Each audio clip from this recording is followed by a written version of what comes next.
Hello, everybody. Good morning and welcome to the United Stand. This is your latest Manchester United news and transfer news as Erik ten Hag, the manager of Manchester United, finally comes out and publicly speaks about the departure of Cristiano Ronaldo. The truth is we're moving back towards Manchester United playing games and it feels like a long time ago. But of course, Erik ten Hag has not had that opportunity to respond to the fact that, when we last played, Cristiano Ronaldo was a key player for Manchester United, and when we next play he will not be a Manchester United player. So logical that he gets asked about it. What did he have to say about that? Also a big day in the World Cup yesterday that has big ramifications for Manchester United. Players coming back for the Burnley game that we didn't expect, and also Gakpo going out last night. Does that speed up a transfer? Well, logically it does. So lots to get involved with and a massive day ahead as well. I mean, who's with me? Who's joining me? Portugal against Morocco at 3 o'clock. On the United Stand at 5 o'clock for United Betis, and then back onto That's Football for 7 o'clock, England against France.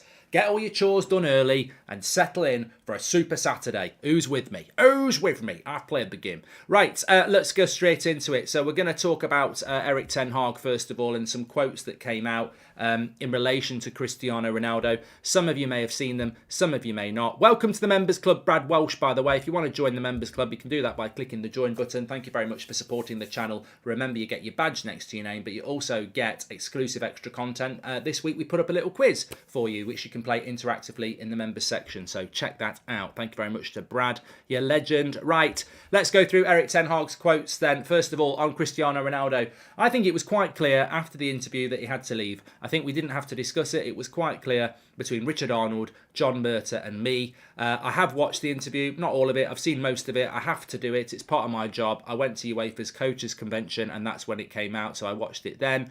I think the club can only be successful when all the decision makers in the club are on one page and they back each other. That is the only way the club can be successful and operate. I wanted Ronaldo to stay from the first moment until now. He wanted to leave. It was quite clear. And when a player definitely doesn't want to be in this club, then he has to go. On the interview, I think as a club, you can't accept that. There has to be consequences. To make that step, he knew the consequences before he even told me he wanted to leave. During the season there was no window, but until that moment he never told me I want to leave.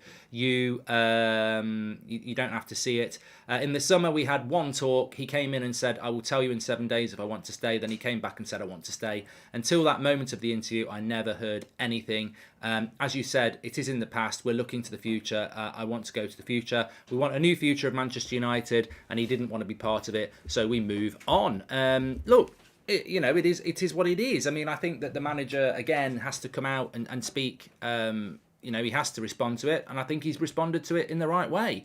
Zane says, Casemiro and Antony let Brazil down. Okay, Zane.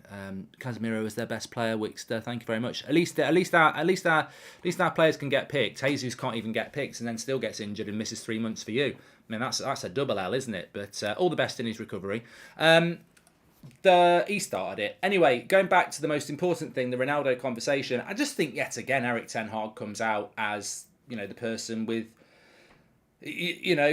class, really. A massive fan of Ronaldo, want to move on from the interview, of course, but, Erik ten Hag hasn't sat down with Piers Morgan over 2 nights and given loads of clips. He's just given a short interview on the stance of Manchester United. And Biggie says that's not slamming Ronaldo though. Come on, says Biggie. Oh, swivel on it, Biggie. He's slamming Ronaldo coming out and doing the interview. In a very, if you can't see that ten Hag isn't happy with what Ronaldo's done and is basically saying that he never said to me he wanted to leave and it's unprofessional, then that's up to you. But it's his response. You can take it as well as you like. I mean, he hasn't come out and said Ronaldo's the greatest player in the world and he goes with my good wishes, has he? And he's never going to come out and say Ronaldo's a complete and utter arsehole what he's done. He basically has slammed him in a very public way, in a very polite way. He said he's in the past. We're looking to the future. That's basically like jog on. We'll carry on without you. In the summer, he had one talk with me, and he said he wanted to stay. And then he goes and does an interview, and he also goes on to say that it's quite clear that after he did that interview, it was over. We sat down and decided he had to go. And he also said that you can't accept that interview. There has to be consequences to make that step. He knew the consequences, and we took those consequences. I mean, if that's not a public slamming of a player's actions, Just because he hasn't called him a knobhead or something like that, he's basically come out and said, totally unacceptable to do the interview, didn't tell me he wanted to leave, gone behind our back, and we've all agreed to get rid of him, and he's in the past and we'll move on into the future. If you don't think that's slamming somebody, then I don't know what you think. I mean, bloody hell, if you get told off at work, mate, you must think you're being praised. You know, you can be completely and utterly castigated and slammed publicly in a polite way. And that if you don't think Ten Hag has just come out and absolutely sat Ronaldo down in his own way, then you're foolish. I think Ten Hag's done it in a very respectful way. And, you know, I'm a massive fan of Ronaldo and I hope he scores today. But that is a manager of Man United coming out and saying, if you go behind my back, speak publicly about me, there will be consequences. It's out of order. You're in the past. We're moving on. You never said you wanted to leave. Get out of our club. And that's basically how I read it. I mean, you know, I don't want to go down the road of Ronaldo versus Ten Hag because I want Ronaldo to, you know, I'd love to see a Ronaldo versus Messi World Cup final as long as England are there as well, which won't work. But that's our manager of Manchester United coming out in a very professional way and saying that that his behaviour in that interview was out of order for this reason, this reason, and this reason. And this reason is, one, it's out of order. You shouldn't do it. Two, he lied to me and never said he wanted to leave anyway. And three, you know, he's basically thrown the club under the bus, but we'll move on and he can move on. And I just think that's the right way to do it. There is no... The great thing about that as well is there's no future interview now for the Burnley game or the Forest game or the Wolves game where people can sit down at Carrington and go, what about Ronaldo? What about Ronaldo? Because the manager will just go, I've done the interview about Ronaldo. We didn't agree with what he did. He didn't ask to leave. He's gone. We move on. And that's it. And I think that's all we wanted. So why did Eric bench him if he was part of his plan, says SD? Oh, mate, come on. I mean, are we really going to go down... Look, everyone knows I love Ronaldo, and I want Ronaldo to do well, and, you know, I really hope he can find a club in Europe and not have to go to Saudi Arabia, because that's the ultimate sit-down. If he ends up going to Saudi Arabia, it proves Ten Hag right, doesn't it?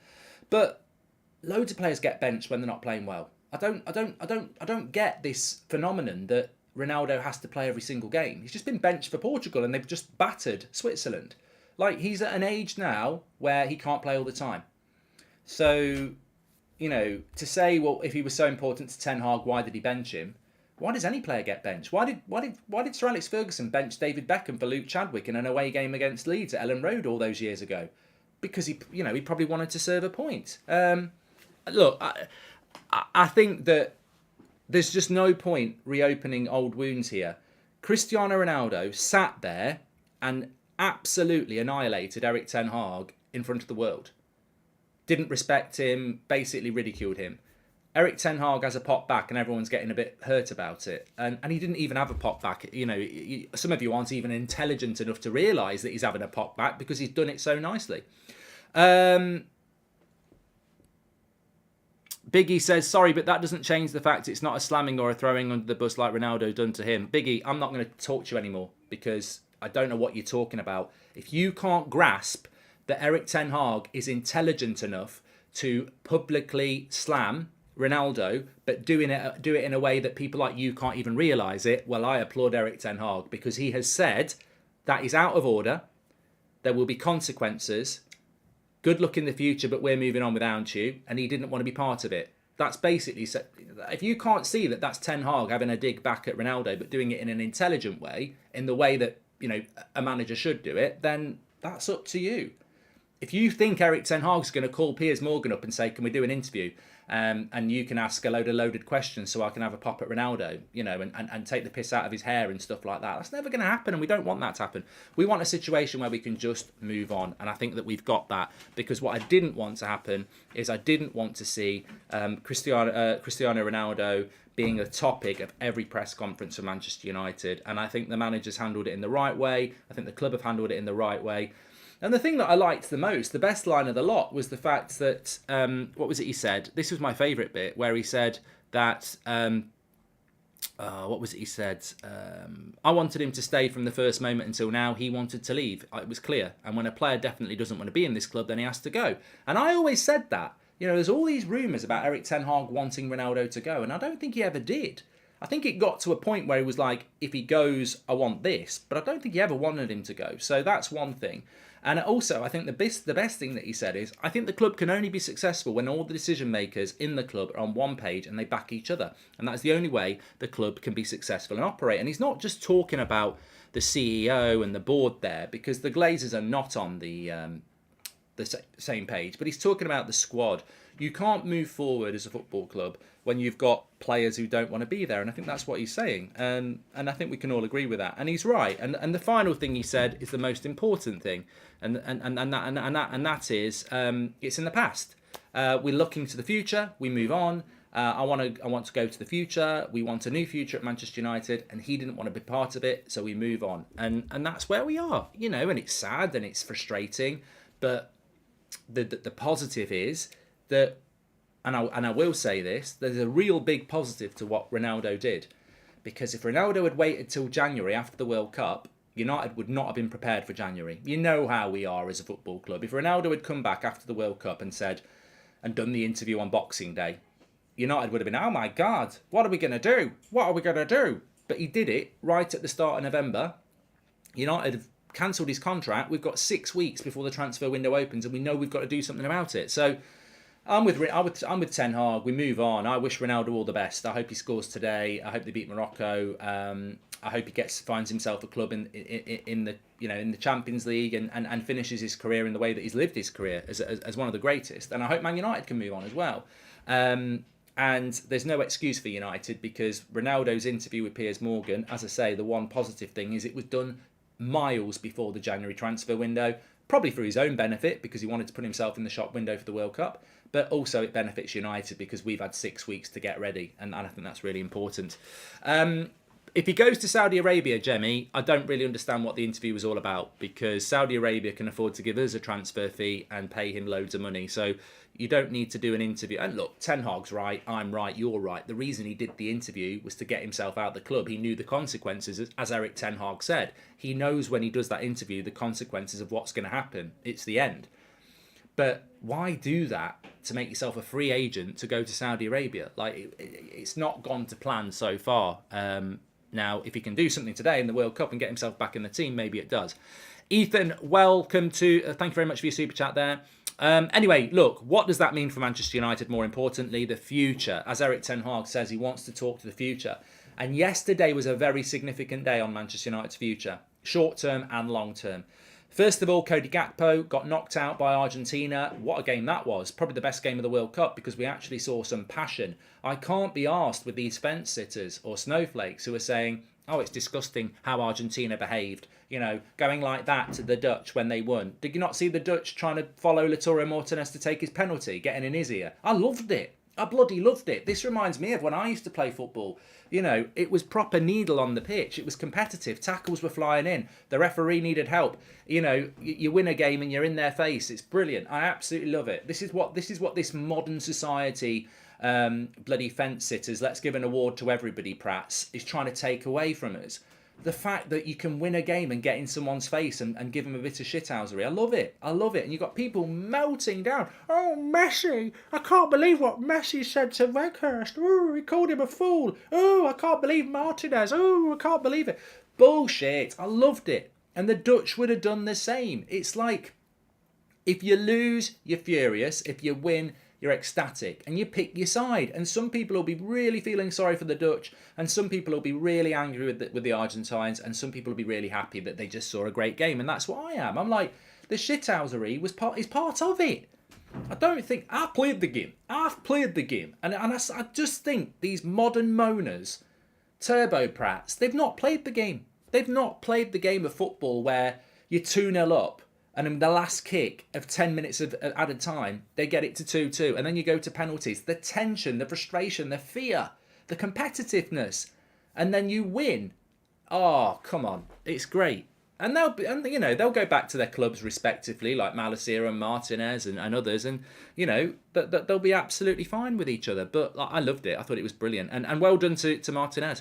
Mark, didn't Ronaldo accuse Eric Ten Hag of lying publicly? Can we really believe him? I back him, but I have doubts now, says NVA. Well, only if you think Ronaldo's telling the truth. I mean, we've got to move on. I move on with the manager.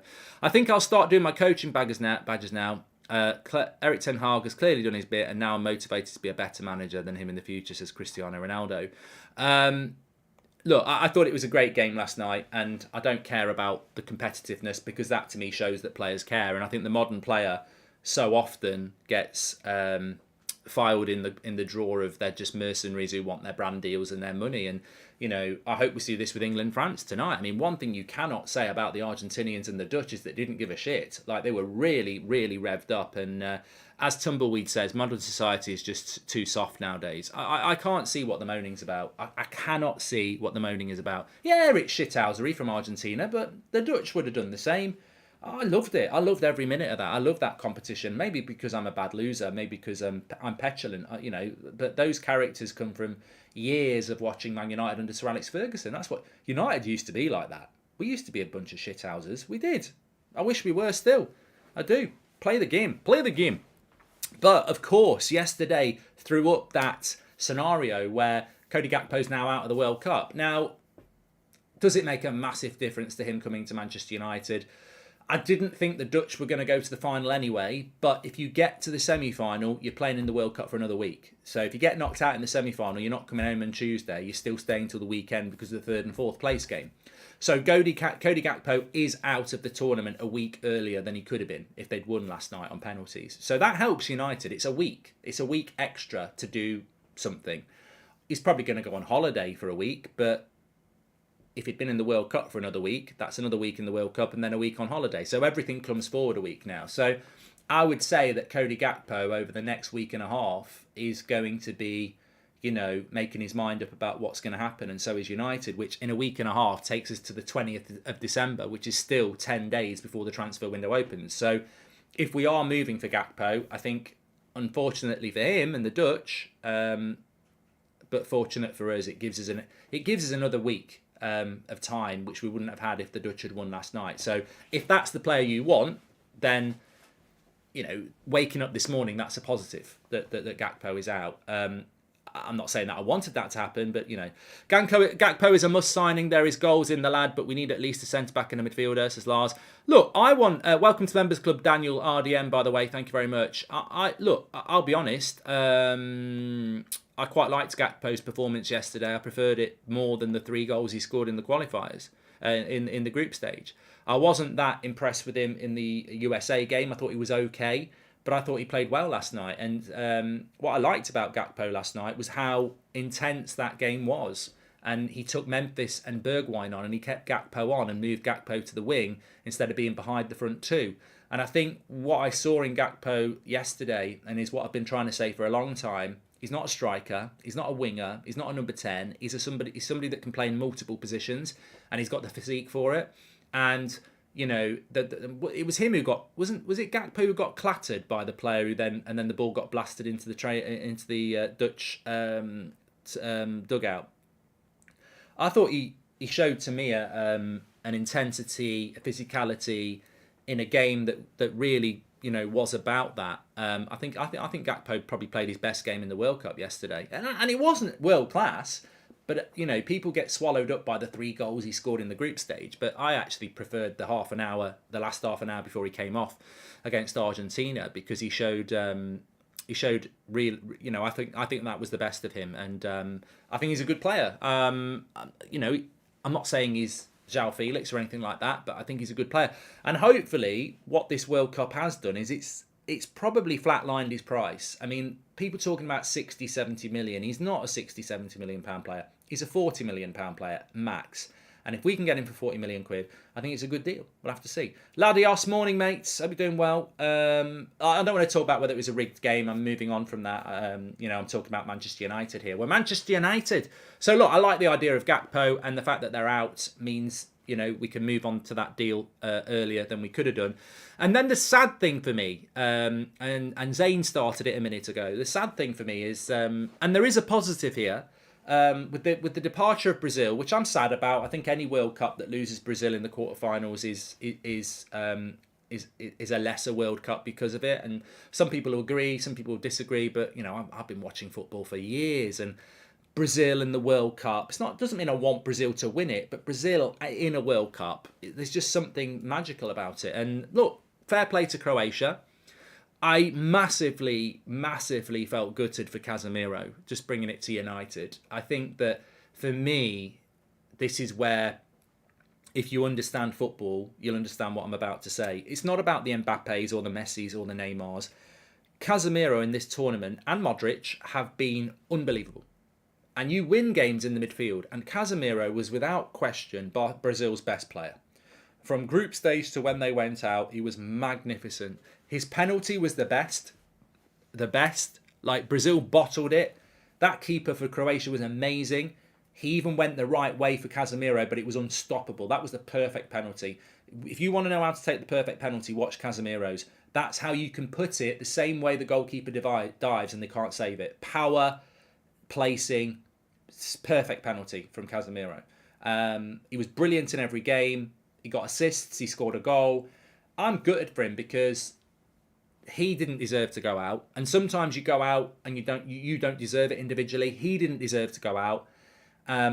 He's never won a World Cup, and he's probably never going to win a World Cup now, because I think at the next World Cup he'll be 34. So, I felt really bad for Casemiro, but Croatia deserved it. Brazil were a little bit complacent, whether it's the dancing, the arrogance, the belief, the favoritism, I don't know what it is, but they bottled it, and Larsson's right. But Casemiro didn't deserve it. I don't think Casemiro bottled it. I think he showed...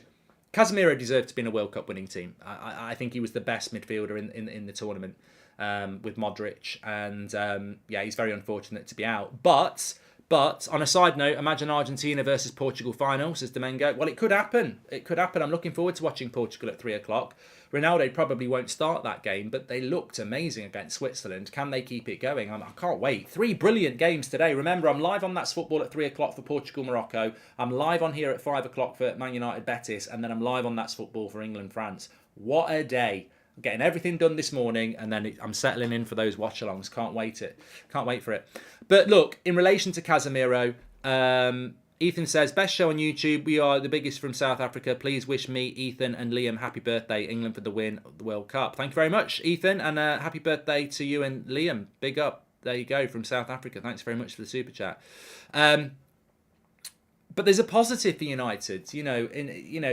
Every cloud has a silver lining, I suppose. And of course, Brazil are out. I assumed Brazil would at least go to the semi-finals, which would have meant that Casemiro, Antony and Fred would have been playing until next weekend, which means a week and a half after that, it puts them in jeopardy as to whether they would play in the Forest game on the 27th, which is our first Premier League game, which is a week and a half later. They're definitely back from that now. They've gone out of the World Cup on the 10th of December, or the 9th of December. Even if they have a week and a half off, they'll be back for the Premier League game with a week to spare. Will they play in the Burnley game? I don't know. It depends what Ten Hag does. I mean, we're playing Burnley a week on Tuesday. It depends how long Casemiro, Fred and Brazil want off, and Antony want off. I would say Antony should be back for the Burnley game. And I'll say this. Antony had 3 weeks off before the World Cup to get fit for the World Cup. He's not even started for Brazil much, and they've gone out in the quarterfinals. So if I'm Ten Hag, Antony, you're back for Burnley. You can have a week off and you're back next Friday. You train over the weekend and you play against Burnley. That's what I would do. I don't think Antony deserves a fucking week and a half off. He had 3 weeks off before the World Cup, trains the next day after Fulham, and then hasn't played that much. So Antony, you get back. I wouldn't be giving him a break. He's had his break before the World Cup. But Fred and Casemiro... you've got to speak to the players there and say, look, you have played a lot of football before the World Cup, especially Casemiro. You've played a lot of football in the World Cup. It might be an idea for you to have 2 weeks off and, a week and a half off and then come back and get fit for the Premier League games. But Antony, 100%, I'd have him back. Argentina and Netherlands match yesterday was so intense to watch as a neutral, says Daniel. But yeah, I don't see a point. I don't know what people think, but I don't see a point in Antony having a couple of weeks off like everybody else. I mean, he had 3 weeks off before and he's not played that much football. I suspect with Fred and Casemiro, they'll want to come back, but obviously they'll be back for the Premier League game. Interesting. Obviously, one player we've not spoken about that will be welcomed back with open arms, Malacia. Malacia's not played any games for the Dutch, and it'd be good to have him back for the Burnley game because we're going to see it again this evening against Betis, who are a good side. I don't know whether you watched my preview, but Betis are a good side. Fullbacks were crap. Wan-Bissaka and Brandon Williams, they ain't Luke Shaw and Dalot. So having Malacia back for that Burnley game, and I'm absolutely convinced he will be back for the Burnley game because he's not played much football for United before the World Cup. He's not played much football for the Dutch. I don't think he played any football for the Dutch, actually. So give him a week off, get him back late next week, a couple of training sessions into the Burnley game. And the great thing about this World Cup as well is that if somebody has a week off, they don't need to have a couple of weeks of fitness work because they've just spent a month training intensely with their national team. So their fitness levels are fine. It's more about recuperation mentally. So it's not physically. They're not going to come back from a break and go, oh, I haven't played for ages. So Malacia should be back for the Burnley game. Anthony should be back for the Burnley game. And that strengthens that team. We already know Eriksen will be back. And of course, we could well have... we could have Bruno, Dalot, Rashford, Maguire and... Shaw back today if Portugal and England get knocked out, or if England go through, Varane back. So we're starting to get a few players back now. So if you're like me, this World Cup in general has been okay, but it's an inconvenience and I'm more focused on United. Brazil getting knocked out yesterday was actually a good thing. I was gutted for them. I was gutted for Casemiro, but from a Man United point of view, it's actually a good thing because Casemiro, arguably our most important player, is not going to miss any games for us. Do you put anything on the timing? Very polite and PR friendly, but right before the World Cup game after he's been benched, says Sambo. I tell you what, Sambo, that's a great point. Also, was so bad, he's a bad referee. Domingo talking about the game last night. So, interesting comment there. Thank you very much for the super chat from Sambo. He's saying, do you think the timing of Erik ten Hag's comments are done on purpose to dig out Ronaldo at a very important time where it's a quarter-final and they're just about to play and he's obviously been benched? So if you've not heard what Erik ten Hag said, he said that the interview, it was very clear that he had to leave. We're all on the same page as that. He said that I wanted him to stay, but he obviously wanted to leave. It was quite clear. And when a player doesn't want to be here, you get rid of them. You can't accept an interview like that. There has to be consequences to make that step. He knew the consequences, and he never told me he wanted to leave before that. He also said that we had one talk in the summer, and he said he wanted to stay. But we move on, and we're looking forward to the future without him, which he didn't want to be part of. Do I think Erik ten Hag and Man United have put that out the day of Ronaldo playing in a quarter-final on purpose to disrupt Ronaldo? No. We're playing Betis today. Ten Hag is talking to the press before that. I don't think for 1 minute that United would do that. Khalid, welcome to the Members Club. Might have missed it. Is there a United watch-along, says Tumbleweed? 100%. Yeah, I'll talk to you about that in a minute. But no, I don't think United have put that out or Ten Hag said that to, dig out Ronaldo. We've got every right to do it. I did sense from the interview that Ten Hag was frustrated. He said it a couple of times. I didn't want him to leave right up to now. I didn't want him to go. So I sense that Erik ten Hag is frustrated. I sense that Erik ten Hag really probably didn't want to buy anybody in January and was probably thinking if we get through to the summer with Ronaldo, we'll be all right. So I sense a frustration at United. I sense, a dissatisfaction because of the public nature of the interview, which, anybody's going to be like that. But, we've got a professional manager who's very focused on the future and very focused on the now. And, everyone's got to move on. And I said it at the time and I'll say it again. I'd love it to be 0-0 with 20 minutes to go and Ronaldo comes on and scores the winner to put them in the semi-final. I'd love that.